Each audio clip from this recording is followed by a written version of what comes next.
So today's topic is the role of relationship on human being. Now this might be a little superficial, जो मेरे regular talks होते हैं उससे इस podcast पे, मतलब जो ये चैनल है पॉडकास्ट का इस पे, बट मेरी इस पे क्या सोच है, जितना मेरा एक्सपीरियंस है उसको मैं शेयर करूँगा आपसे. So we'll start, let's begin. So जैसे कि आप लोग मेरी जर्नी, आई थिंक कुछ पॉडकास्ट आपने देखे होंगे, आपने देखा होगा कि I have been into lot of relationships, जिसमें कुछ रिलेशनशिप टूटे, जल्दी टूटे, कुछ बहुत लंबे समय बाद टूटे, और कुछ रिलेशनशिप अच्छे भी हैं तो कुछ ख़राब भी रहे. तो इसमें मेरा जो फोर्टे है मेरा अच्छा है इसमें, because I have been exposed with a lot of like 3-4 people, 5 people like that, and I have been into this stuff. So when I started searching for a life partner, और so called सच्चा प्यार, जो एक illusion होता है आपको कि आपको ये बंदा मिलेगा तो आपको बहुत खुशी मिलेगी, तो इस इंटेंशन से नहीं जाना चाहिए रिलेशनशिप में एक्सप्लोर करने के लिए जाना चाहिए, क्योंकि लाइफ का एक पार्ट है वो, तो उसके लिए जाना चाहिए.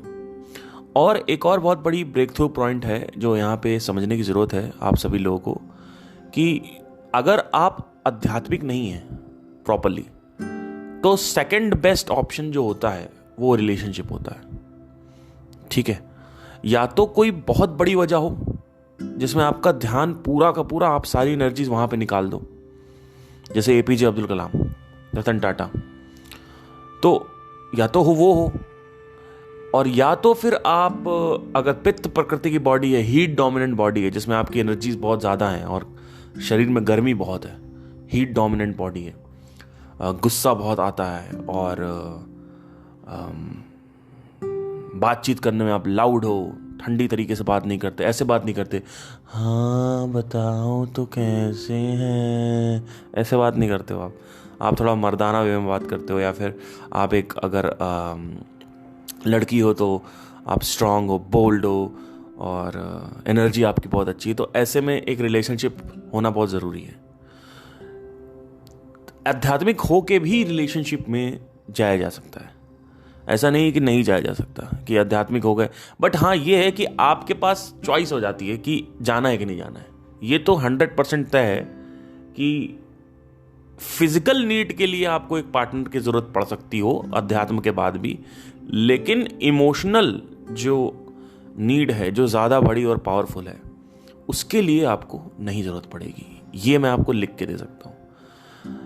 जब मैंने सच्चे प्यार की तलाश या लाइफ पार्टनर सही खोजना चालू किया था, आज से मतलब वही 16 साल 17 साल की उम्र से, तो उस वक्त मेरे अंदर ये था कि मुझे इमोशनली कोई लड़की मिले जो मेरा सपोर्ट करे इमोशनली, क्योंकि मेरे को कोई सपोर्ट करने के लिए था नहीं, अटेंशन के लिए कोई था नहीं, तो मुझे वो मिले, मेरी बातें सुने और केयर करे एंड ऑल दैट थिंग.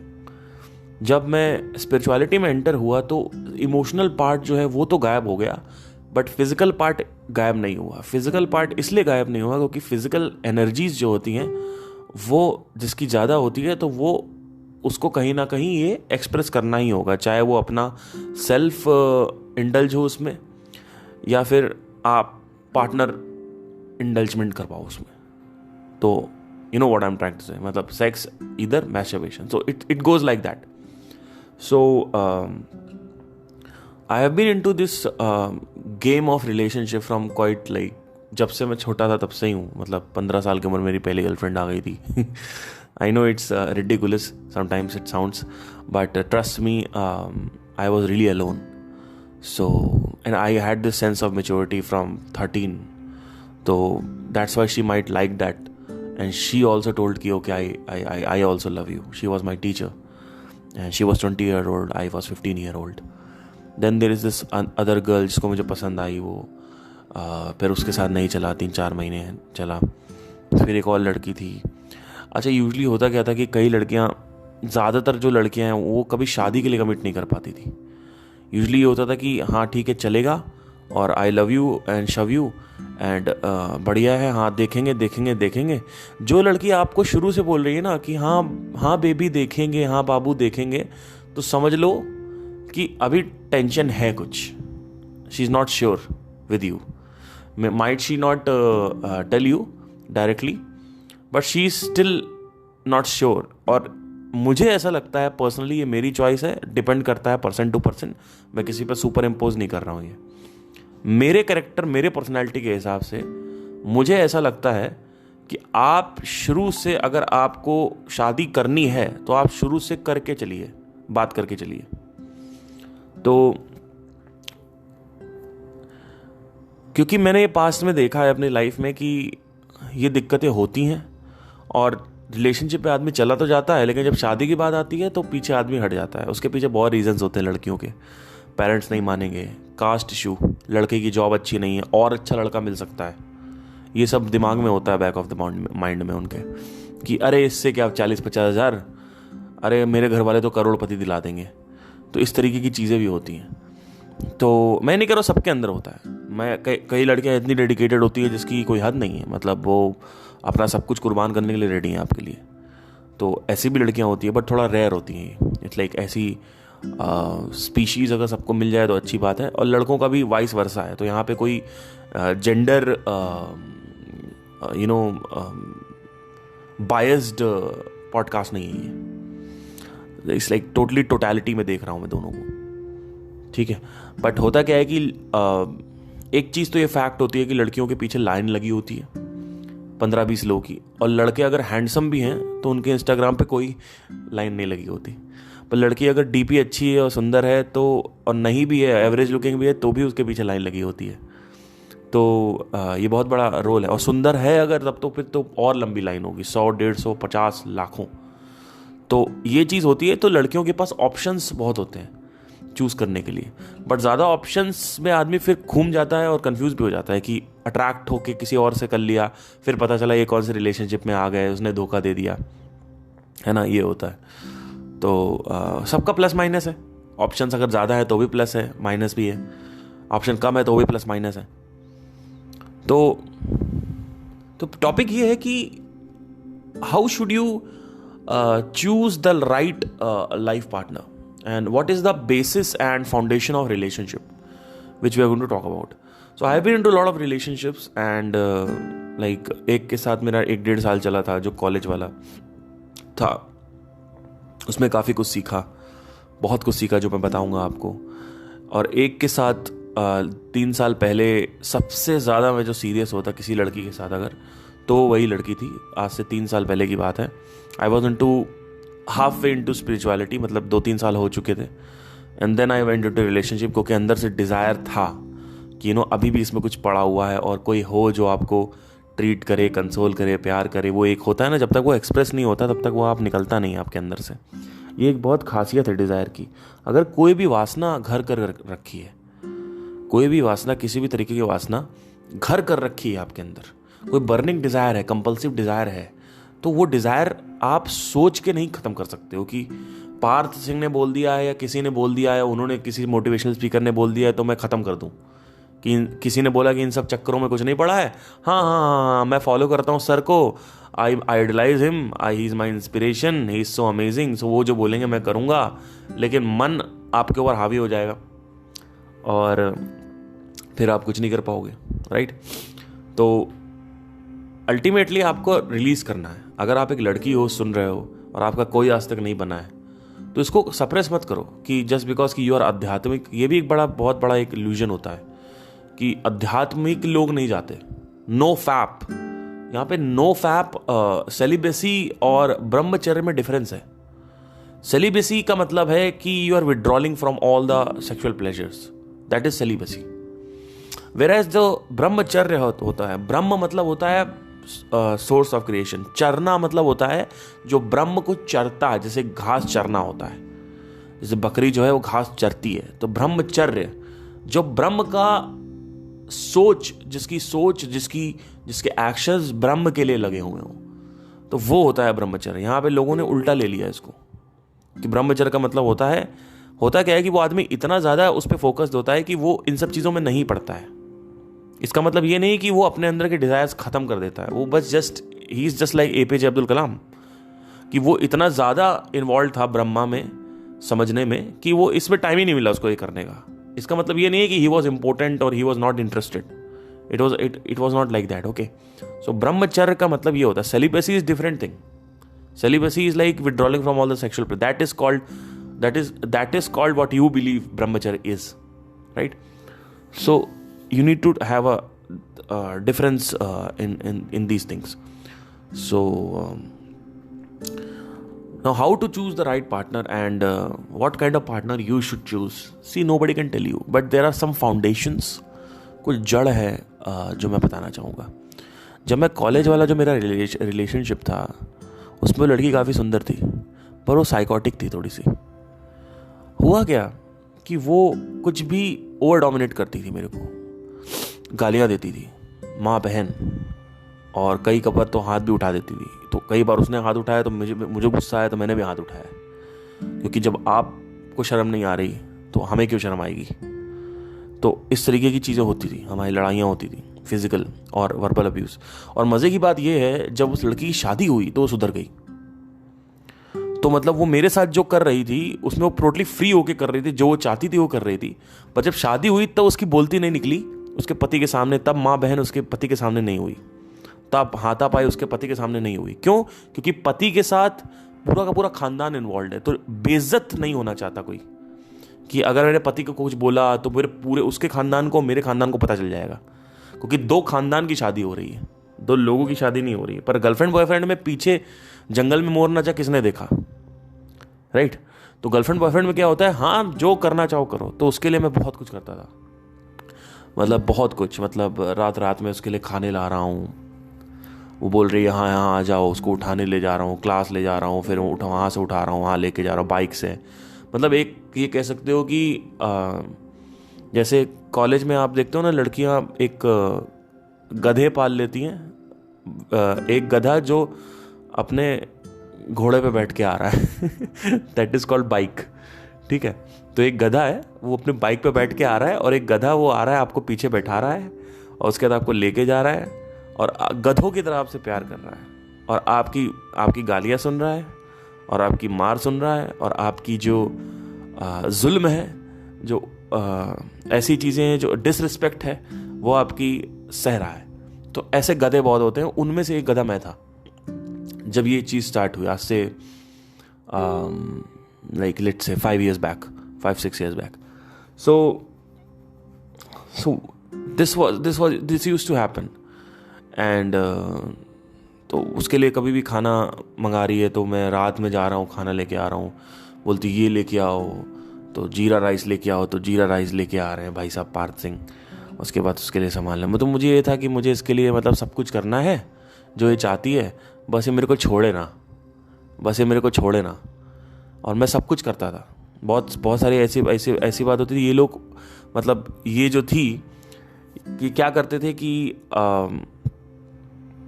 कई बार इनकी गलतियां होती थी, लेकिन मैं हमेशा आगे से आगे बढ़ता था और मैं ही हमेशा कंसोल करता था, जबकि ऐसा नहीं होना चाहिए। आपको हमेशा ये देखना होता है कि वो ठीक है, आप फॉरगिव कर रहे हो और आप आगे से अप्रोच कर रहे हो, लेकिन बंदा डिजर्विंग भी तो हो। और बार बार वही चीज़ हो रही है तो बार बार आप ही आ रहे हो अपनी तरफ से, उसको वो तो आती ही नहीं क्योंकि ईगोइस्टिक है, तो ये प्रॉब्लम है। तो ये सारी चीज़ें हो रही होती थी। तो मुझे बस ये था कि ये छोड़े नहीं। मुझे लगता था कोई प्यार करे तो 100% प्यार करना चाहिए उसको, फिर हर तरफ से प्यार करना चाहिए, हर एंगल से, चाहे वो अब्यूजिव रिलेशनशिप हो, चाहे वो किसी, तो इस तरीके के इल्यूजन्स थे मेरे को। And by that time SM ने कवर भी नहीं किया था ये सब, तो वो बाद में आया 1-2 साल बाद। तो उस वक्त मैं देखता था लेकिन मुझे समझ नहीं आता था इतना। तो this much I was desperate for love and all that, कि कोई मुझे छोड़े ना। एंड देन सडनली मेरे को पता चला कि ये छोड़ रही है, तो फिर मैं डर के मारे पुश्ड इनटू स्पिरिचुअलिटी, अध्यात्म। और उसके बाद से मैंने पीछे मुड़ के नहीं देखा। उसके बाद से फिर जैसे जैसे मैं ग्रो होता गया, मैं इससे बाहर आता गया। और एक इंसान जो अपने इमोशंस को, अपने अकेलेपन को काबू कर सकता है, वो इंसान कुछ भी कर सकता है, उससे ज़्यादा पावरफुल इंसान नहीं है।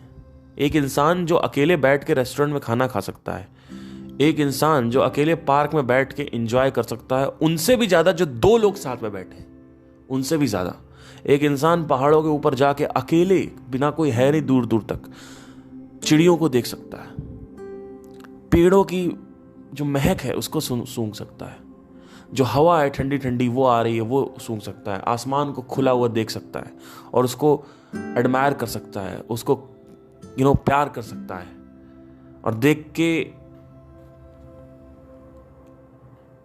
एक अंदर से जो खुशी आती है वो खुशी उसके अंदर आ सकती है। तो वो खुशी का कोई जोड़ नहीं है, उसके लिए कोई भी दुनिया की दौलत कुछ भी ला दो, वो उसका कोई जोड़ नहीं है। तो वो इंसान सच में आज़ाद है, जो इंसान अकेले खुश रह सकता है, वो इंसान सच में आज़ाद है। और अकेले खुश रहना सोच से नहीं होता कि मैं सोच लूँ कि मैं बैठूंगा अकेले और मैं खुश हूँ। ये सिर्फ नाटक होता है कि आप 2 मिनट के लिए बैठे हो और उसके बाद फिर आप लैपटॉप पे लग गए और यहाँ लग गए। नहीं, बिना इस सोच के कि मैं कौन हूं, जब तक ये सोच सही नहीं होगी तब तक आप अकेले नहीं रह सकते। मैं कौन हूं अगर ये सही में आपको पता है हर एंगल से। अभी प्रॉब्लम क्या है कि अंडरस्टैंडिंग एब्सोल्यूट इसलिए नहीं हुई है आप लोगों की, क्योंकि आप लोग हो सकता है अभी 6 महीने हुए हो, 1 साल हुए हो, आप इसमें टाइम दो, रेगुलर 1-1.5-2 घंटे इससे रिलेटेड कंटेंट कंज्यूम करो और खुद भी प्रश्न पूछो, हर एंगल से इसको देखो। ये धीरे धीरे आपके सबकॉन्शियस में चला जाएगा। जिस दिन ये अंदर चला गया आपके, उस दिन से आप देखोगे धीरे धीरे like law of bell curve की तरह ये पीक की तरफ आएगा। और ये पीक पे आएगा जब ये सोच जब पीक पे आ जाएगी, तब आपको लगेगा कि हाँ अब मैं अकेलापन कॉन्कर कर चुका हूं। बट प्लीज माइंड की साधना कंटिन्यू रखना, क्योंकि माइंड ना बहुत क्रोधित होता है। अभी जो एसएम की जो कंट्रोवर्सी हो रही है, मैं माफ़ी चाहूँगा, इसको मैं यहाँ पे ला रहा हूँ। मैं थोड़ा सा इसको सीखना, इससे हमने क्या सीखा, अगर मैं एक आपको सिंपल सा एक जो है वो बताऊँ आपको। तो देखिए, सोच सही है, एब्सोल्यूट अंडरस्टैंडिंग है, सेल्फ रियलाइज्ड है, आत्मज्ञानी है, सब कुछ है, बट अगेन मन के मारे हुए हैं।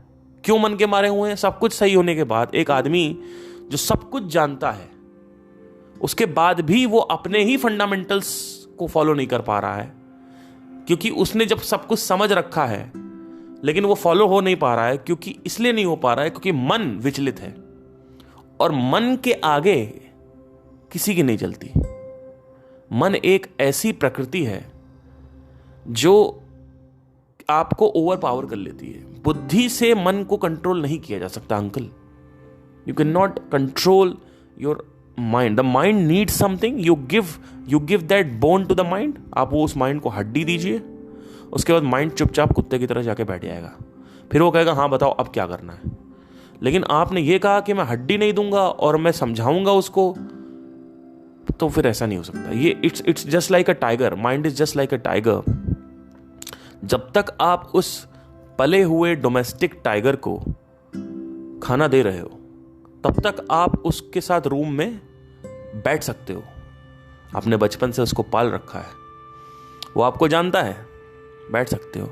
लेकिन एक रूम में आप उसको अपने साथ बैठा लो और खाना दो, और उसके बाद खाना देना बंद कर दो, तो 1 घंटा हो जाएगा, 2 घंटा हो जाएगा, 1 दिन निकल जाएगा, 2 दिन निकल जाएगा, टाइगर आपको नहीं खाएगा, क्योंकि आपको प्यार है टाइगर से और टाइगर को आपसे प्यार है।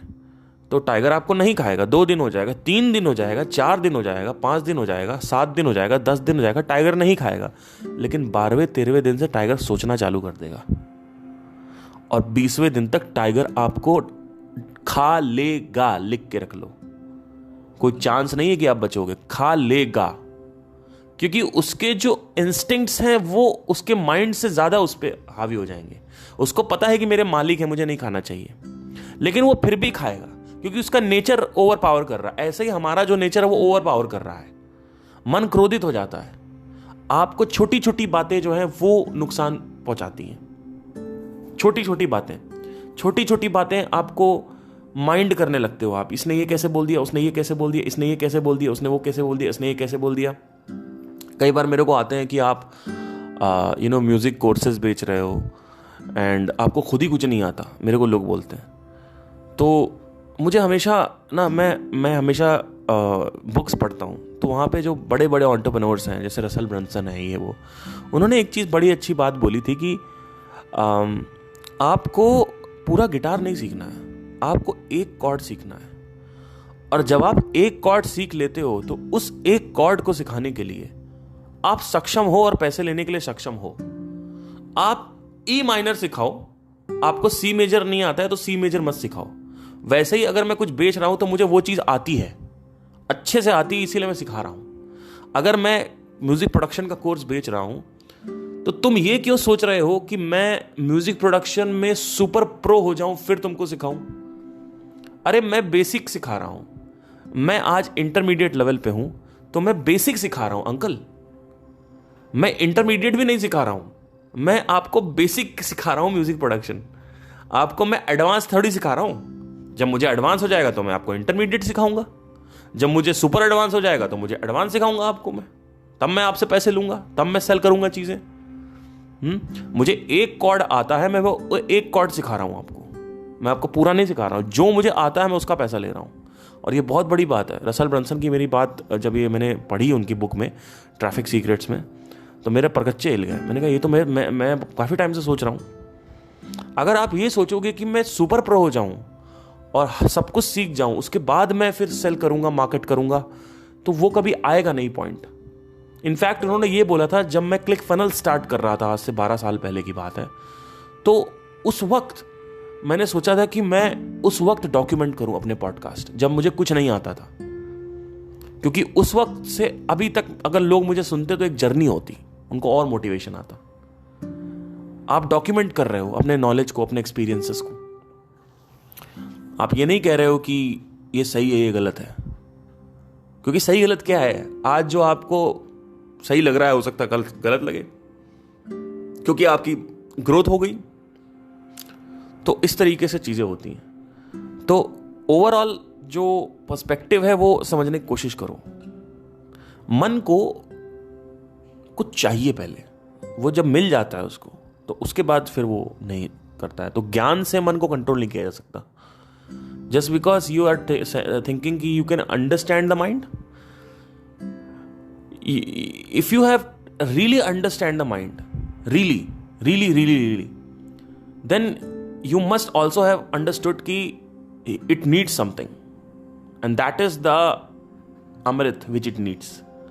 Every single chemical or every single not chemical, every single experience, चाहे वो हैप्पी हो चाहे वो बैड हो, it's based on a chemical. And how you can also question this. You can you yourself can question this. आप इसको खुद question कर सकते हो, राइट? बट इसके ऊपर अभी हम नहीं जाएंगे। बट ये क्वेश्चन मेरे अंदर उठा था कि जब सारे अनुभव, अगर मैं दारू पी रहा हूं तो उससे रिलेटेड हार्मोन, अगर मैं नहा रहा हूं तो उससे रिलेटेड हार्मोन, अगर मैं सिंगिंग कर रहा हूं उससे रिलेटेड हार्मोन, तो क्या मैं मेडिटेट करते वक्त कुछ तो हार्मोन रिलीज होते होंगे ना? मेडिटेशन के टाइम भी एक्सपीरियंसेस हो रहे हैं तो अच्छा लग रहा है, तो इसका मतलब कुछ हार्मोन रिलीज हो रहे हैं, है ना? तो ज्ञान से खुशी का कोई कनेक्शन नहीं है। खुशी का कनेक्शन किसी हार्मोन से होता है। अब वो आप कैसे ट्रिगर कर रहे हो वो आपके ऊपर है। तो रिलेशनशिप पे आऊंगा, थोड़ा सा लंबा नहीं करना चाहता इसको, मैं कभी कभी थोड़ा सा निकल जाता हूं लंबा, sorry for that. So coming back to the गुत्थी ऑफ रिलेशनशिप। सो देखिए, आप जब कुछ पिलर्स हैं, फाउंडेशन है, इनको देख लेते हो रिलेशनशिप के, जैसे नंबर 1 है respect. You must respect me know matter how much. So you must respect me. You can not just abuse me, you can not just slap me और इंसल्ट मी, ठीक है? I respect you, you respect मी। अगर मैं MCBC तुमसे नहीं कर रहा हूं तो तुम्हारा कोई अधिकार नहीं मेरे को एमसीबीसी करने का, ठीक है? तो जहां तक मुझे, अगर आप मेरे को प्यार से कमीना बुला रहे हो वहां तक ठीक है, मुझे प्यार से लग रहा है। लेकिन अगर आप सड़क पे कमीना चिल्ला रहे हो तो वो तो थोड़ा गड़बड़ है। तो रिस्पेक्ट होनी चाहिए, एक रिस्पेक्ट होनी चाहिए कि जो एक मैं नहीं कह रहा हूँ कि आप करके बात करिए, आप तुम करके ही बात करो, लेकिन आप रिस्पेक्टफुली ट्रीट करो। मैं आपको रिस्पेक्ट कर रहा हूँ, आप मेरे को रिस्पेक्ट करिए। जो हमारा जैसे मैं अभी जिस करंट रिलेशनशिप में, हमारे बीच में बहुत रिस्पेक्ट है एक दूसरे के लिए, हम लोग बहुत रिस्पेक्ट करते हैं। अगर मैं बोलता हूँ उससे कि मुझे ये स्पेस चाहिए, तो वो स्पेस भी वो देती है। तो सेकंड पॉइंट यहाँ से उठता है, पहला रिस्पेक्ट है, दूसरा स्पेस है। You must give space. I have seen relationships, मेरे घर में ही रिलेशनशिप्स हैं जहाँ पे लड़की स्पेस ही नहीं दे रही है। दोस्तों के साथ उसके पति को टाइम स्पेंड करना है, वहाँ नहीं जाने दे रही। दोस्तों के साथ घूमने जाना है, वहाँ नहीं जाने दे रही है। नीचे पराठे खाने जा रहे हैं 10 मिनट के लिए, वहाँ भी उसको आना है साथ में। तो कहीं भी कुछ भी हो रहा है, वो पिली हुई है बीच में, यू नो। तो इट्स नॉट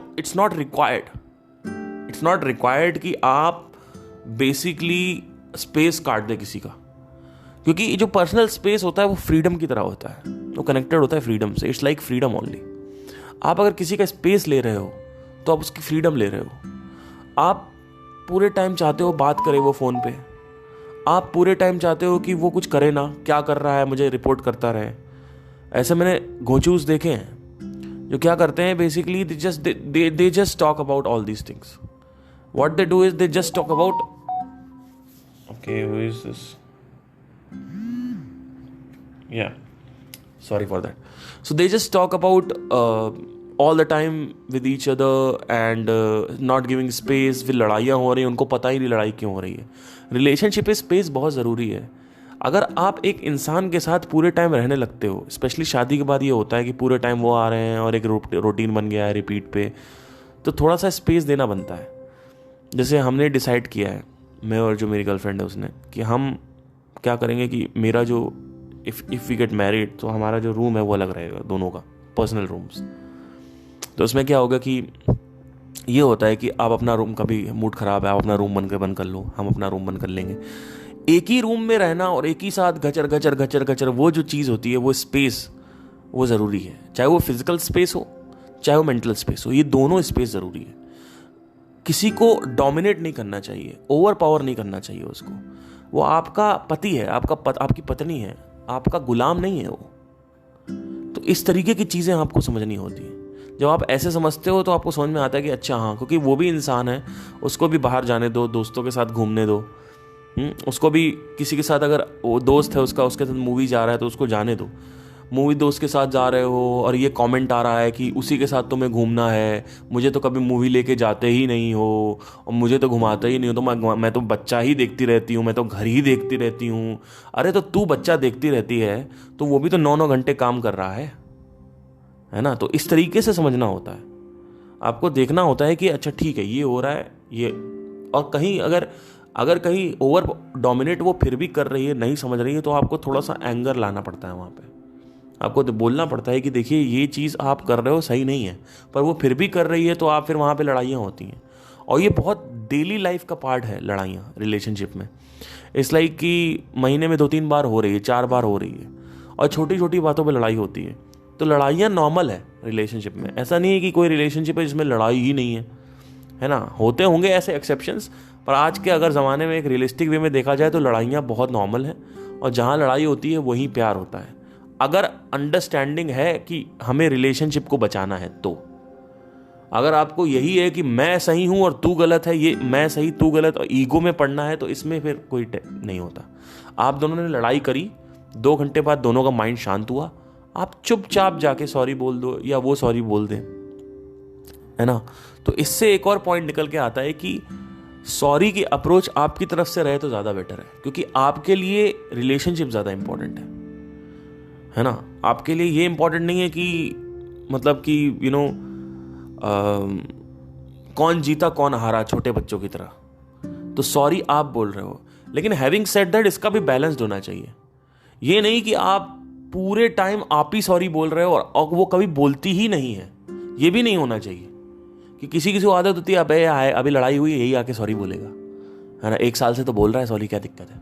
तो ऐसा नहीं होना चाहिए। आपको बेसिकली सॉरी जो बोलना है वो ऐसे रखना है कि आपने 10 बार सॉरी बोला तो आप 2 बार आगे से एक्सपेक्ट कर सकते हो। आपने 50 बार सॉरी बोला और एक भी बार सॉरी नहीं आ रहा है, तो आदमी, इसका मतलब है कि वो डिपेंडेंट हो गया है और आदी हो गया है, और आपको कोई मतलब उसको फर्क नहीं पड़ता। तो यहाँ पे भी आपको कंट्रोल लाना पड़ता है कि इसकी आदतें खराब हो रही हैं। तो नहीं तो वो क्या होगा कि आदमी को अगर आप जितना ज़्यादा छूट दोगे ना, वो और ऊपर चढ़ता है। तो ये हर रिलेशनशिप में होता है। तो आपको ये भी मेंटेन करके रखना है कि शादी का जो ये है, जो सॉरी का जो बैलेंस है वो होना चाहिए। अगर आप 10 बार बोल रहे हो तो 2-3 बार उधर से आ रहा है। 10 का 10 अब ये बराबरी भी मत करने लग जाना कि देख मैंने 3 बार सॉरी बोला था, पहले तूने 1 बार, तो ऐसा नहीं करना है ना। वो अगर कभी कभी वो भी बोल देती है, आप ज़्यादातर बोल देते हो, ठीक है, ये आप थोड़ा सा फ्लेक्सिबल हो सकता है, ठीक है। तो एक तो ये चीज़ है। दूसरी चीज़ है ट्रस्ट। तो ट्रस्ट होना चाहिए, शक नहीं होना चाहिए हर समय। थोड़ा बहुत शक है तो चलेगा, ठीक है, लेकिन जैसे कि फॉर एग्जांपल कोई चैट है, किसी की फेसबुक मैसेज आ गया एकदम से, तो एकदम से बीवी ने शक किया कि किसका मैसेज है, तो वो तो नॉर्मल है, वो तो होता ही है। मैसेज आ गया और एकदम अंधाधुंध आपको है कि मैसेज आ गया तो कोई फर्क ही नहीं पड़ रहा आपको, है ना, तो वो भी थोड़ा गलत है। थोड़ा तो फर्क पड़ना चाहिए कि किसका मैसेज है, चलो देखूं क्या बात हो रही है, ठीक है, एक क्यूरियोसिटी होती है। रात में अगर 12 बजे ऑनलाइन है, आप एकदम से मैसेज कर रहे हो कि किससे बात कर रहे हो, तो आप 1-2 बार आपने पूछ लिया, ठीक है, हाँ, उसने बता दिया कि हाँ मैं इससे बात कर रहा हूँ, जरा काम है यार, ठीक है, ओके। अब आप रोज कह रहे हो स्क्रीनशॉट भेजो, स्क्रीनशॉट भेजो, स्क्रीनशॉट भेजो, स्क्रीनशॉट भेजो, स्क्रीनशॉट भेजो, रात में 12 बजे किससे बात कर रहे हो, इससे बात कर रहा हूँ, अच्छा स्क्रीनशॉट भेजो, तो ये चीज़ अच्छी नहीं है। अगेन आप उसकी स्पेस छीन रहे हो, अगेन आप उसको ओवर डोमिनेट कर रहे हो, ठीक है। तो डोमिनेट नहीं करना है, किसी को आपने खरीद नहीं रखा है। आपकी शादी हुई है, आपने कुछ प्रोडक्ट नहीं खरीदा है, ठीक है, वो इंसान है, शादी हुई है तो तलाक भी हो सकता है, ये भी याद रखिएगा 2 मिनट में, कि शादी हो गई तो ये भी बहुत गलत फहमी है कि शादी हो गई तो भाई अब तो तलाक होगा ही नहीं, अब तो करना ही, इसी के साथ रहना, इसी के साथ मरना, ऐसा भी नहीं सोचना होता है। शादी हो गई तो उसको कैजुअल लो कि शादी हो गई, just like I am coming in a relationship, that's it. उसको कोई वो नहीं बनाना है, शादी हो गई अब तो शादी हो गई कैसे छोड़ेंगे, छोड़ दो, ज़्यादा दिक्कत हो रही है तो छोड़िए। ये 4-5 फाउंडेशंस हैं, अगर इस पर काम नहीं, अगर स्पेस नहीं दे रही है, ट्रस्ट नहीं है, रिस्पेक्ट नहीं है, लॉयल्टी नहीं है, एक ये बहुत बड़ा चेम्बर होता है रिलेशनशिप का। रॉयल्टी बोल रहा हूँ, लॉयल्टी बहुत बड़ा चेम्बर होता है। आपको लॉयल्टी तो चाहिए ही चाहिए, ये तो बिल्कुल एकदम बहुत नीचे की फाउंडेशन है रिलेशनशिप की, ये तो गिवन दैट है, बट ऑब्वियस है कि भाई आपको लॉयल्टी चाहिए, तो इस पर मैं ज़्यादा बात नहीं करूँगा, ठीक है। तो बंदा लॉयल होना चाहिए, नो मैटर कि आप, ये नहीं कि आप अंधाधुंध उससे प्यार करते हो तो आप बोलो हाँ ठीक है तुम जाओ किसी और के साथ सो जाना, ये नहीं होता है।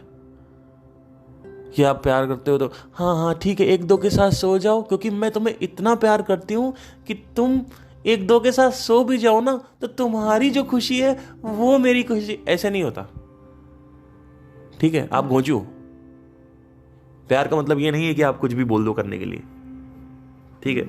तो कुछ रूल्स होते हैं, और बेसिकली एक फंडामेंटल और भी है रिलेशनशिप का, वो ये है कि अभी आज से 3-4 महीने पहले की बात है, तो हम लोग, मैं मेरी गर्लफ्रेंड से बात कर रहा था, मैंने कहा हाँ बताओ क्या, मतलब मैं बहुत सीखता हूँ, मतलब मेरा जो है ना हमेशा रेडार ऑन रहता है सीखने का। तो मेरी बात हुई कुछ ऐसी कुछ, तो उसमें क्या हुआ कि मैंने उसको बोला कि रिलेशनशिप कोई पवित्र नहीं होता है चीज़, इसमें it's like a business partnership, इसमें ट्रांजैक्शन हो रहा होता है, गिव एंड टेक हो रहा होता है, law of give and take applied है, ट्रांजैक्शन अप्लाइड है। तो उसने कहा कि नहीं नहीं नहीं नहीं नहीं ये क्या होता है, ट्रांजैक्शन क्या होता है, मतलब उसको लग रहा था हम उसको करेंसी में कन्वर्ट बोल रहे हैं। तो मैंने कहा नहीं, ट्रांजैक्शन तो है, ऐसा नहीं है ट्रांजैक्शन नहीं है। बोलती है नहीं, our relationship is not just a transaction यार, आर रिलेशनशिप इज समथिंग। मैंने कहा I know, but your again see, if you observe it very carefully, the meaning of the transaction in her mind and the meaning which I was stating, जो meaning मैं बोल रहा था और जो उसके माइंड में पड़ी हुई थी वो अलग थी। देखिए शब्द का फेर देखिए कितना तगड़ा होता है, ठीक है। जो मेरा इंटेंशन था, जो मेरा वर्ड इंटेंशन था वो कुछ और था, पर उसका जो वर्ड परसेप्शन था वो कुछ और था। हाँ, तो मैंने उसको समझाया, मैंने कहा देखो, तुम मेरे लिए ये चीज़ें कर रही हो, ठीक है, तुम मेरे लिए टाइम निकाल रही हो, तुम मेरे लिए मेरी जगह पे आ रही हो, मेरे प्लेस पे आ रही हो, और तुम ही आ रही हो हमेशा अपने शहर से मेरे शहर, मैं कभी आ ही नहीं रहा हूं, तो तुम्हें लगता है कि तुम ये सस्टेन करोगी पूरी जिंदगी? बोलती है नहीं, एक टाइम आएगा जब मुझे लगेगा कि यार ये क्यों नहीं कुछ करता है। एग्जैक्टली। तो मैंने कहा ये है लॉ ऑफ ट्रांजैक्शन। मैंने कहा कि बिजनेस की तरह अगर बिजनेस बीच में ना लाए इसमें, relationship it's all about transactions, कि आपने कुछ दिया और उसने कुछ दिया, दैट्स इट। आपसे उसको कुछ ज़रूरतें पूरी हो रही हैं, आपको उससे कुछ ज़रूरतें पूरी हो रही हैं। वो ज़रूरतें इमोशनली भी हो सकती हैं, फिजिकली भी हो सकती हैं, फाइनेंशियली भी हो सकती हैं। तो अलग अलग ज़रूरतों के लिए आदमी रिलेशनशिप में जाता है। तो ज़रूरतों के लिए ही आदमी आता है। अगर मैं आज ये काम कर रहा हूँ फ्री में, तो मेरी भी ज़रूरत है। आपको लग रहा होगा कि आपके लिए कर रहा हूँ, आपके लिए नहीं कर रहा हूँ। ये मैं इसलिए कर रहा हूँ क्योंकि मुझे पता है कमेलियन मन कैरेक्टरिस्टिक क्या होती है, क्योंकि मुझे पता है कि अगर मैंने इस पे बात नहीं करी तो मैं भटक जाऊंगा, क्योंकि मुझे इससे मजा आता है करने में। तो मुझे फन है, it's like a game for me. I like to talk about all these things, so that's why I am doing it, because I am having fun first, after that it's all about you. So every single thing in this world, in this universe is about your self. अगर आप देखेंगे तो everything is all about your self. if Mother Teresa is helping the children, if Mother Teresa is helping the children, she likes to do it because she loves it, she feels good, and then she cares about the student or the children, because उनको पहले अच्छा लगता है, वो उनके लिए कर रही हैं। वो बोलेंगी नहीं, क्योंकि इतना डीप ऑब्जर्व नहीं करता कोई, वो बोलेंगी नहीं। समझ रहे हो मैं क्या कह रहा हूं?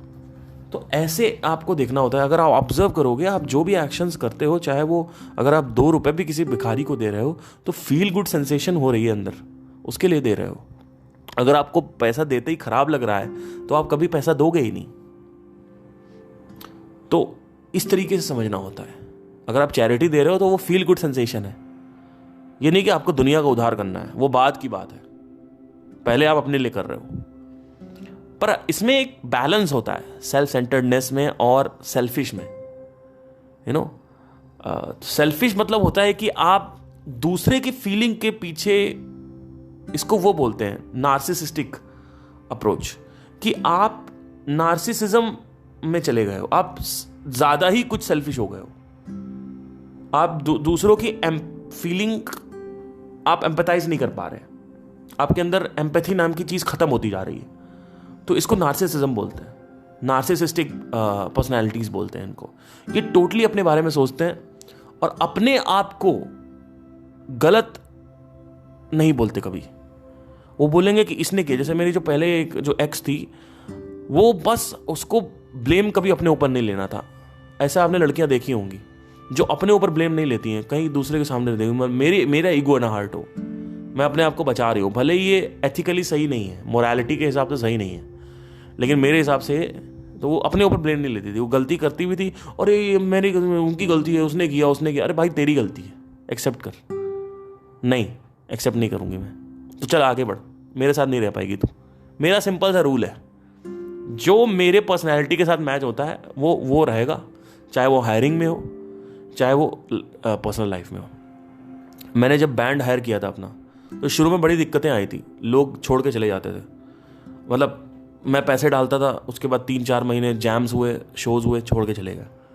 और लोगों की सोच अलग थी, लोगों का जो लाइफ का जो नज़रिया था वो अलग था, विजन अलग थी। तो वो सब चीज़ें थी।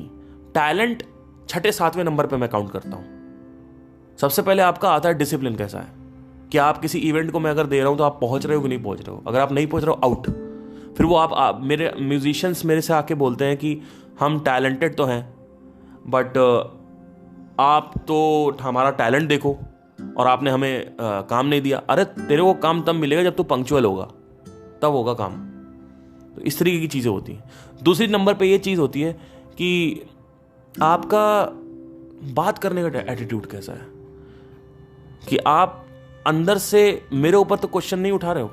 जैसे फॉर एग्जांपल एक बार हुआ था कि मैंने उससे बोला कि हाँ चलिए ठीक है, यहाँ पे इवेंट कर लीजिए, अब मैं मार्केटिंग कर रहा हूँ, सेल्स में हूँ, मेरा सम लीड्स मैं लेके आ रहा हूँ, ठीक है।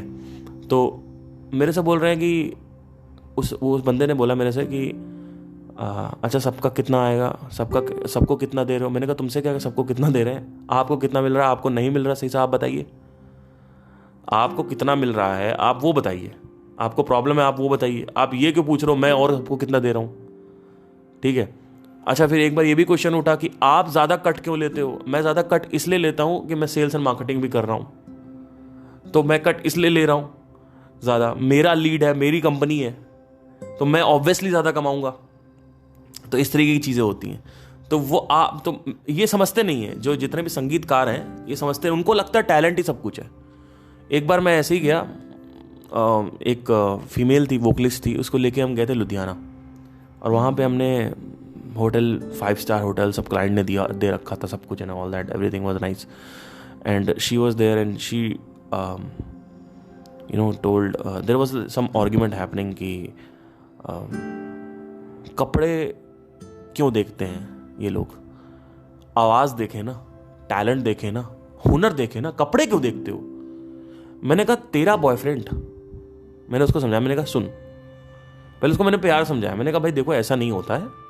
फिर मैंने उसको एक दूसरा एंगल समझाया, मैंने कहा देखो आपका बॉयफ्रेंड जो है, आपका ही बोला था मैंने कहा आपका बॉयफ्रेंड आए और अंगूठी लेके आए तो आप एक्सेप्ट करोगे।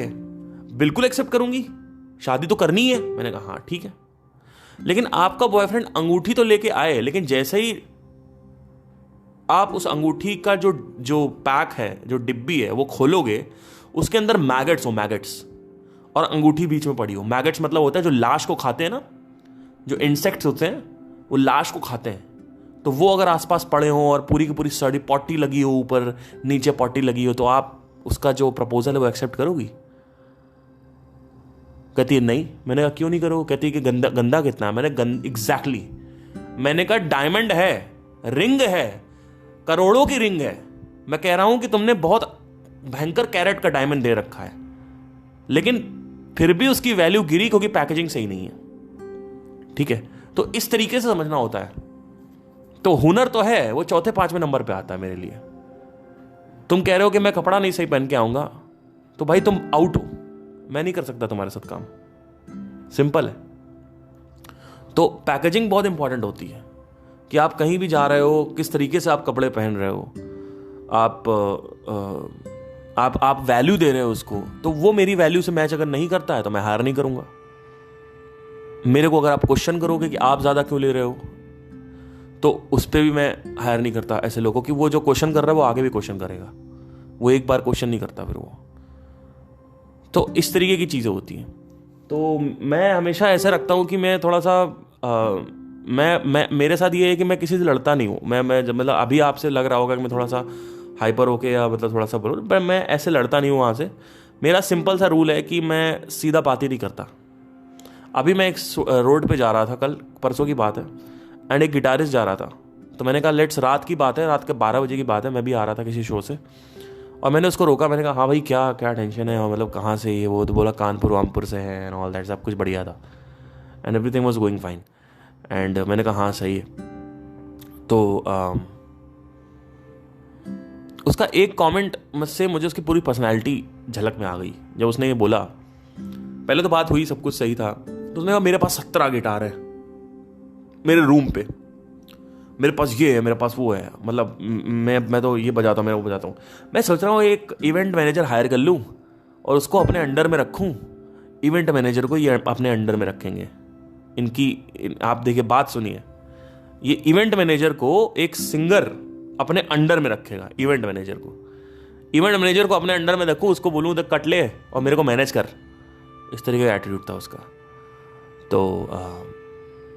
तो मैंने कहा कि अच्छा, तो एक्चुअली मैं अप्रोच इसलिए कर रहा था क्योंकि मुझे उसको, मैं लगा कि लाइक उसको अपनी टीम में जोड़ लेता हूँ, लाइक लेट्स सी कि कैसा अप्रोच है।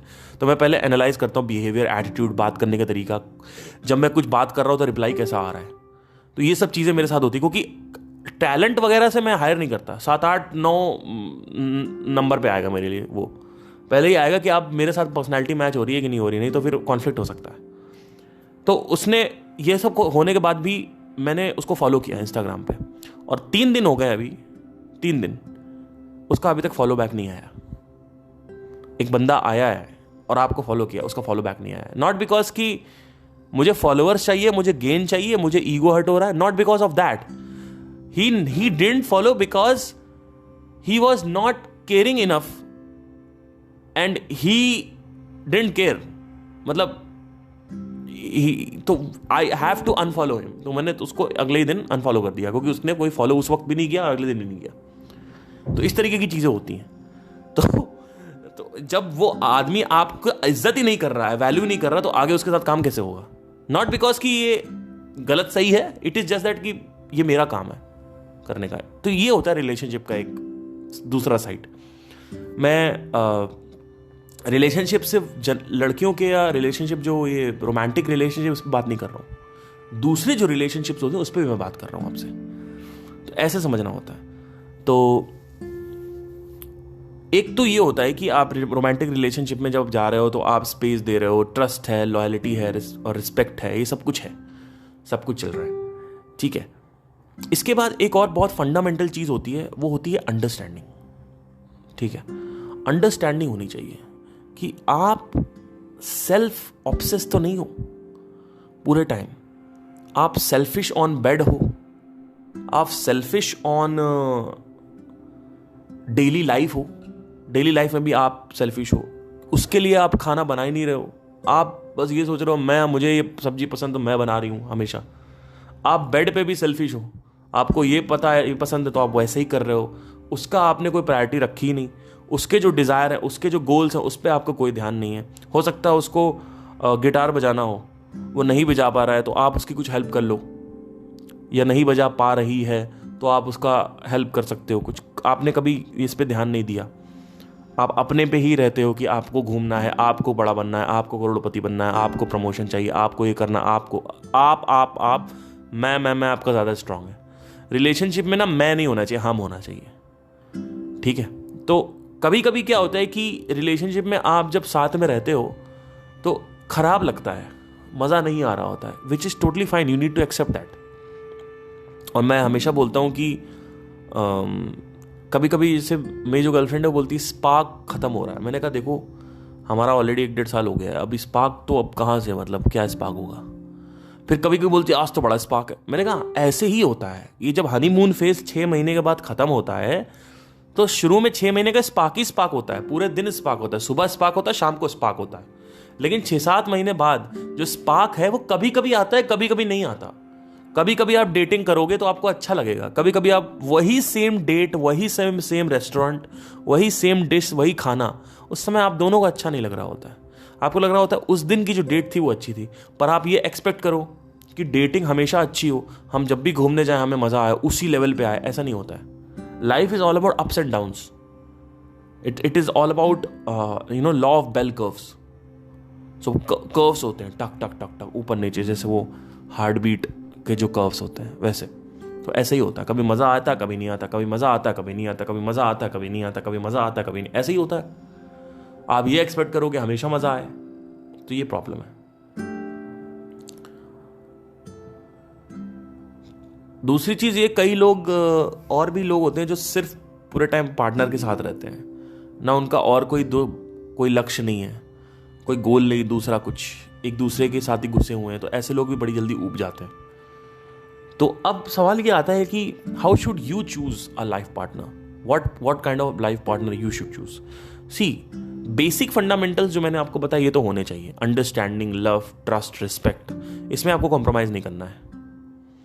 स्पेस बहुत ज़रूरी है आज के टाइम में ना, जब आदमी ऑब्सेस्ड हो जाता है तो स्पेस, मैंने बहुत रिलेशनशिप में देखा है स्पेस नहीं देते लोग। लड़की एकदम ओवर पावर कर रखी है लड़के को, लड़का एकदम ओवर पावर कर रखा है लड़की को, ऑन द नेम ऑफ कि हम तुमसे प्यार करते हैं इसलिए हम तुमको तुम्हारे लिए बोल रहे हैं। नहीं, आप उसके डिसीजन मत लो, उसके डिसीजन उसको लेने की छूट दो। आपसे वो राय लेना चाहती है तो राय दो, और चुपचाप आप जो वो चाहती है वो करिए। ये नहीं कि आप डिसीजन ले रहे हो उसका, ये भी प्रॉब्लम है। डिसीजन मेकिंग जो है वो हमेशा उसकी नहीं होनी चाहिए या आपकी नहीं होनी चाहिए। डिसीजन मेकिंग कभी भी कोई एक इंसान दूसरे के लिए नहीं ले सकता। आप राय दीजिए, आपको लगता है कि ये सही है तो आप वो करिए, ऐसे बोल दीजिए उनको, है ना। तो डिसीजन मेकिंग बहुत प्रॉब्लम है कि लोग डिसीजन लेने लगते हैं, पत्नी का, पति का डिसीजन ले रहे हैं कि यहाँ ये करना है, वहाँ वो करना है। अगर कोई कह रहा है कि नहीं मुझे ये करना है, तो आप उसको लॉजिकली समझाओ कि देखो ये एक इमोशनल डिसीजन है, तुम ये कार ले रहे हो, लेकिन तुम देखो इतनी महंगी कार लेने की क्या ज़रूरत है, थोड़ा तुम कम कम कर लो, हम बाद में ले लेंगे। और मेरा एक सिंपल सा रूल है, स्पेशली पैसे वैसे को लेके, कि अगर आप आईफोन ले रहे हो तो आपका जो तनख्वाह है, अगर 1.5 लाख का आईफोन है तो 2 गुना होने चाहिए, 3 लाख रुपए होने चाहिए, तब आप आईफोन लो। क्यों? अगर आपकी इनकम 50,000 रुपये है और आप फ़ोन ले रहे हो 1.5 लाख रुपए का, तो जैसे ही वो फ़ोन गिरा या स्क्रीन टूटी तो आपका जो दर्द है वो इतना ज़्यादा होगा कि आप निकल ही नहीं पाओगे 10 दिन तक उससे। तो वो डैमेज ना हो इमोशनल, आपको वो दर्द ना हो, आप आईफोन लीजिए, लेकिन 3 लाख रुपए की नौकरी हो तब लीजिए। तो 3 लाख रुपए की नौकरी में क्या होगा, जब फोन गिरेगा, अरे भाड़ में क्या, गिरने दो, आप 2 दिन में बाहर आ जाओगे उससे। स्क्रीन टूटेगी, हाँ 25,000 की स्क्रीन है, लगवा ली, 3 लाख रुपए की तनख्वाह है आपकी, लगवा ली, दूसरे खर्चे ना हो तो ठीक है। तो दूसरे खर्चे भी हैं, कार की ईएमआई भी जा रही, घर की ईएमआई भी जा रही है, फिर फोन भी है, तो आप 10-12 लाख 15 लाख रुपए होना चाहिए, फिर तो तब सारे होने चाहिए। तो ऐसे समझना होता है। जब आप कुछ खरीद रहे हो तो हमेशा ध्यान रखो कि लॉजिक कैसे काम करता है, कि जो भी आप खरीद रहे हो उसका 3 टाइम या 4 टाइम आपकी तनख्वाह होनी चाहिए, जिससे वो फोन चीज गिरे या कोई भी चीज अगर वो सड़क पे गिरे या टूटे या खो जाए, चोरी हो जाए, कुछ भी हो जाए, तो आपका जो रिग्रेट है वो 1 या 2 दिन के ऊपर नहीं होना चाहिए, क्योंकि वो इमोशनल डैमेज कर देगा। वो 10-15 दिन, 1 महीना लग जाता है लोगों को निकलने, अरे यार फोन गिर गया यार, फटके हाथ में, वो गिरेगा ही। तुम्हारे लिए इतना एक्सपेंसिव फोन खरीदा क्यों तुमने? 5 लाख की तुम्हारी इनकम होती तब तुम्हारे लिए फर्क नहीं पड़ता तुम्हें, अरे फिर नया खरीद लेते, इमीडिएट खरीद लेते, इमीडिएट खरीदने के लिए आपके पास दोबारा पैसे तो है नहीं, है ना। तो इस तरीके से चीजें होनी होती है। तो relationship it's all about understanding कि सामने वाले को मेरे से क्या चाहिए। यह भी एक समझना जरूरी होता है कि अंडरस्टैंडिंग में अगर कि सामने वाला की चाहता है कि आप संदीप महेश्वरी की तरह उसको राय मत दो, ठीक है, या विवेक बिंद्रा की तरह उनको राय मत दो, या आप सतगुरु की तरह उनको राय मत दो, है ना।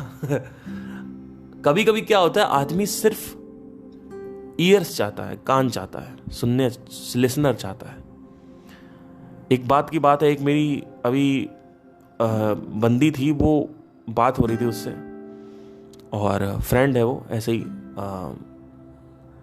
तो मेरे से वो बात कर रही थी और बोले जा रही हो, अपने बॉयफ्रेंड के बारे में बताया जा रही कि भाई ये कर दिया, वो कर दिया, उसने ये कर दिया, ऐसा कर दिया, वैसा कर दिया, यार पार्थ ऐसा, पार्थ वो, पार्थ ये। और मैं उस दिन बहुत बड़ा लेसन सीखा मैंने। मैं उसको बोल रहा था कि हाँ नहीं देखो, तुम ऐसे करो ना, तुम ऐसे करो ना, तुम वैसे करो ना, ऐसे कर लो ना। मैं उसको सोल्यूशंस दे रहा था, वो मेरे को बातें बता रही थी, मैं उसको सोल्यूशंस दे रहा था। मैंने एक चीज़ नोट करी, जैसे मैं उसको सोल्यूशन दे रहा हूँ उसको कोई फ़र्क ही नहीं पड़ रहा है, और ये बहुत बड़ी बात थी। और ये कई बार हो चुका था मेरे साथ पहले भी। लोग मेरे से आके कुछ बात बताते हैं, मैं उसको बोलता हूँ हाँ ये कर ले, हाँ वो कर ले, हाँ ये कर ले, हाँ वो कर ले। मैंने कहा ये क्या हो रहा है यार, ये समझ नहीं आ रहा मुझे कि ये इनको फिर भी ये बातें क्यों कंटिन्यू कर रहे हैं। इनको सोल्यूशन जब मिल गया तो सोल्यूशन पे डिस्कस करें ना।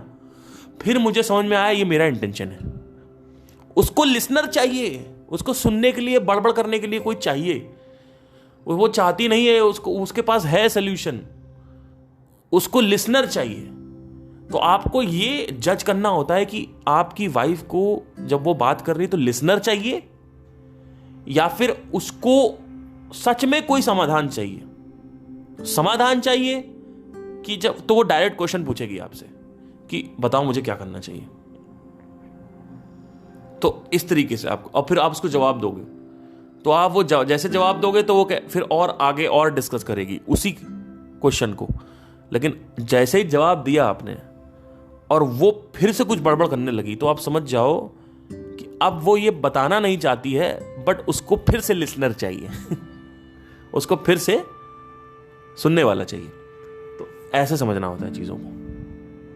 तो अंडरस्टैंडिंग के लेवल पे कि इसको मेरे से क्या चाहिए, ये समझना होता है कि हो सकता है कि आपके अंदर, वाइफ के अंदर कुछ गड़े हुए डिज़ायर्स पड़े हो।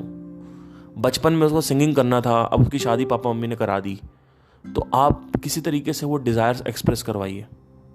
ये भी कर सकते हैं आप, है ना। तो ऐसे समझना होता है। तो आप समझिए सामने वाले को, स्टडी करिए, साइंटिफिकली समझिए कि भाई इसको क्या चाहिए, जिससे आपकी भी शांति बनी रहे, उसकी भी शांति बनी रहे।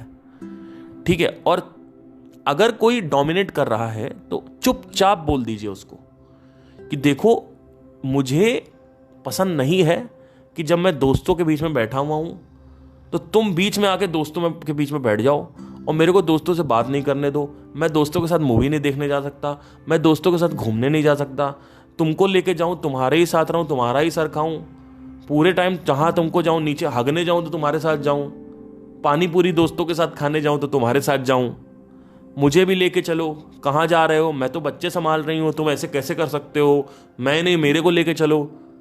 अकेले अगर मैं कहीं वैकेशन पे जाना चाहता हूँ, अकेले एकांत में जाना चाहता हूँ, तो तुम कह रही हो मैं भी आऊँगी। तो ये सब पहले ही क्लियर कर लो। उससे बोल दो देखो ऐसा है आंटी जी, मेरा प्रॉब्लम ये है कि मेरे को बिल्कुल पसंद नहीं है कि मेरे को कोई डोमिनेट करे मेरे डिसीजंस में। मुझे ऐसा लगता है कि मुझे स्पेस चाहिए। मुझे ऐसा लगता है कि मैं अगर घूमने जाना चाहता हूँ या एकांत में कभी टाइम, जैसे मैंने अपनी गर्लफ्रेंड को स्ट्रेट बोल रखा है, मैंने कहा देखो मैं कभी कभी ना ट्रैवल करूँगा अकेले, तो मुझे जाने दोगी कि नहीं जाने दोगी तुम ये बताओ। कहती है हाँ बिल्कुल। तो पहले ही बता रखा है, पहले ही बता रखा है। इनफैक्ट हमने ये भी डिस्कस किया था कि हम जो हमारा जो जैसे हम शादी करेंगे तो हमारा जो रूम्स होंगे सेपरेट होंगे। मतलब हाँ वो सोने वोने वाला जो है वो तो ठीक है, वो चलेगा, लेकिन रखेंगे, कभी उसको सोना होगा तो मेरे पास आ जाएगी, ऐसा नहीं है, और हफ्ते भर भी मेरे ही रूम में रहे, लेकिन एक रूम जरूर रखेंगे कि ये भाई ये तुम्हारा रूम है, ये मेरा रूम है, तुम्हारे कपड़े उधर, मेरे कपड़े इधर, बीच में डंडा नहीं है कि आप जैसे कि मैं कुछ मेडिटेशन कर रहा हूं तो आप आके खटखटा रहे हो कि कपड़े निकाल ले। तो मेरा रूम अलग है, मेरा टॉयलेट वॉशरूम अलग है, आपका टॉयलेट वॉशरूम रूम अलग रहेगा। ठीक है। तो अब कई बार ऐसा होता है कि ऐसे लोगों को फैसिलिटीज नहीं मिलती, हो सकता है एक ही रूम में रह रहे हो, तो वहां पे आपको फिर अलग तरीके के कुछ प्रोसीजर देखने पड़ेंगे। हो सकता है आप बाहर निकल जाओ, आप उनसे बोलो कि देखो मैं 1 घंटा तो मुझे अपने साथ स्पेंड करना है, तो मैं बाहर वॉक करूंगा अकेले, मैं अकेले रहूंगा। हो सकता है आप वो कर सकते हो। नहीं है तो पहले, मेरे हिसाब से तो पहले तो पैसा कमाना ज़रूरी है, उसके बाद आप शादी करिए। पहले ही आप शादी मत कर लीजिए, पहले आप सेटल हो जाइए फिर शादी करिए। ये भी होता है कि शादी कर लिया फिर सेटल हो रहे हैं, ठीक है, अपना आपकी चॉइस। अगर आपको लगता है कि हो जाएगा तो कर लीजिए। मेरे हिसाब से फाइनेंशियली फ्रीडम होनी ज़रूरी है, उसके बाद आप शादी करिए। तो ऐसे आपको पूरा का पूरा जो गुत्थी है, बड़ी तगड़ी गुत्थी है, इसको सॉल्व करनी होती है। कोई आपको डिसरिस्पेक्ट कर रहा है, गाली गलौज कर रहा है, उसे सीधा बोल दो कि देखो अपने मुंह पे काबू रखो, नहीं तो तलाक। अगर नहीं हो रहा है तो हम सॉरी, हम छोड़ सकते हैं एक दूसरे को, ठीक है। दूसरी चीज, मैं पूरे टाइम शक करना, पूरे टाइम ओवर पोजेसिव हो जाना, इतना पोजेसिव होना कि आदमी की फ्रीडम ही खाए जा रहे हो आप, तो तलाक। आप लाइनें खींच दो पहले ही कि देखो ये लाइन है, इसके आगे नहीं क्रॉस करना है आपको जो आपका टाइम है वो मिलेगा। आपको मेरी तरफ से जो रिस्पॉन्सिबिलिटीज है वो नहीं पूरी हो रही तो बताइए, लेकिन आप ये नहीं कह सकते हो कि मुझे ये नहीं करना है, मुझे वो नहीं करना है, क्योंकि मैं आपका पपेट नहीं हूं। तो आप ये नहीं कर सकते। आपको क्या करना है, अगर आपको नाटक हो रहा है तो तलाक लीजिए, और तलाक देने में वो मत करिए। कई लोग हैं रहे चले जा रहे हैं, अरे क्या होगा तलाक के बाद, अरे बाप रे सोसाइटी में पता चल जाएगा, अरे भाई नहीं नहीं नहीं नहीं, अरे ऐसे मत करो अंकल। अभी मेरे घर में इतना परेशान है, कुछ लोग हैं जो एक दूसरे से, कि वो अपने पत्नी से परेशान, पत्नी नहीं परेशान, पत्नी तो सुपर ऑब्सेस्ड है उससे, मतलब कोई फ्रीडम खा गई, सब कुछ खा के बैठी हुई है, ठीक है। वो इतना परेशान है, उससे मेरा डिस्कशन हो रहा था। वो कह रहा था कि यार मेरी जो बच्ची है उसका क्या होगा अगर मैंने छोड़ दिया तो इस तरीके की चीजें मत लाइए, छोड़िए, तुरंत छोड़िए। बच्ची है, देखा जाएगा। वो बच्ची है तो क्या मतलब, क्या बच्ची है तो क्या, आप बच्ची जब आपकी बड़ी हो जाएगी तब आप छोड़ोगे तो उसको ज्यादा दिक्कत होगी। जब बच्ची छोटी है, जब उसकी कॉन्शियसनेस उतनी सक्रिय नहीं हुई अभी, अब इसको पता नहीं है कि पापा कौन है, मम्मी कौन है, ठीक है, अलग अलग रहते हैं, एक साथ में रहते हैं, ये सब नहीं पता है अभी। तो आप उसी वक्त छोड़िए ना, आप छोटे में ही छोड़िए, उसके बाद वो देख लिया जाएगा।